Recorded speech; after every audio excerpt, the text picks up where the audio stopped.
আজকে চলে আসলাম এইচএসসি স্টুডেন্টসদের নিয়ে কথা বলার জন্য, যারা মাত্র এইচএসসি এক্সামটা শেষ করেছে এবং দেখি যে বিভিন্ন রকম কোচিং করছে, অ্যাডমিশন টেস্টের জন্য প্রিপেয়ার হচ্ছে এবং তাদের মেইন ফোকাস হচ্ছে পাবলিকে পড়া।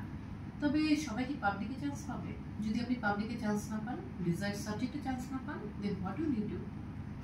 তখন একদমই কিন্তু হতাশ হওয়া যাবে না। আমি যেটা বলতে চাই সেটা হচ্ছে, আপনি ডিজায়ার্ড সাবজেক্ট একটা না রেখে আপনি অপশন খুঁজে বের করুন যে more than one or more than 3 or 4, যে আপনি কোন সাবজেক্টটা পেতে পারেন।